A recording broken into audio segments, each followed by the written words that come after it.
Hi friends, welcome to my channel.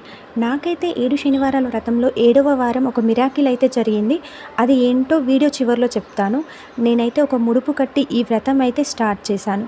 మొదటి వారం నుండి 8వ వారం వరకు కూడా నేను ఎలాంటి నాన్ వెజ్ అయితే తీసుకోలేదు. అంతేకాకుండా 7 రకాల ప్రసాదాలు అయితే ఎవ్రీ వీక్ చేసేదాన్ని.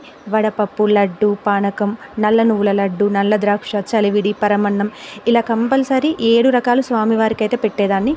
ఇంకా స్వామివారిని తులసి మాలతో పూలతో అలంకరించేదాన్ని. 7 ప్రమిదలు కూడా బియ్యపు పిండి, నెయ్యి, బెల్లం కలిపి చేసేదాన్ని. అంతేకాకుండా 7 శనివారాల వ్రతం నాకైతే ఎలాంటి ఆటంకం లేకుండా అయితే కంప్లీట్ అయిందండి. ఫస్ట్ వారం పూజ అయ్యాక నెక్స్ట్ శనివారం మళ్ళీ వచ్చేలోగా మా ఇంట్లో అయితే ఒక గుడ్ న్యూస్ అయితే జరిగేది. లైక్ పాజిటివ్గా అయితే అనిపించేది. ఫర్ ఎగ్జాంపుల్, ఫస్ట్ వారం పూజ అయ్యాక 2 డేస్కి మా పక్కన నైబర్ పూజ చేసుకొని నన్ను అయితే వాయనానికి పిలిచింది. నెక్స్ట్ సెకండ్ వీక్లో పూజ అయ్యాక 2-3 డేస్కి మేము అనుకోకుండా దైవ దర్శనానికి వెళ్ళాము. సో అలా ప్రతి వీక్ మాకు ఒక పాజిటివ్ లాగా అయితే అనిపించేది. సో అలా మా 7 శనివారాల వ్రతం అయితే కంప్లీట్ అయిపోయింది. అసలు మిరాకిల్ ఏంటంటే, 7వ శనివారం పూజ చేసిన తర్వాత నేను అందరినీ పిలిచి, అంటే ఒక 5గురిని పిలిచి వాళ్ళకు వాయనం ఇచ్చాక స్వామివారి దగ్గర పెట్టిన ప్రమిదలో మాకైతే గోవిందనామం అయితే చాలా స్పష్టంగా కనిపించిందండి. అంటే ఆ దీపం గోవిందనామం రూపంలో వెలిగింది. సో దాన్ని చూసి మేమైతే చాలా చాలా హ్యాపీగా ఫీల్ అయ్యామండి. అంతేకాకుండా ఆ రోజు కలలో గోవిందనామాలు అయితే వినిపించాయండి నాకు.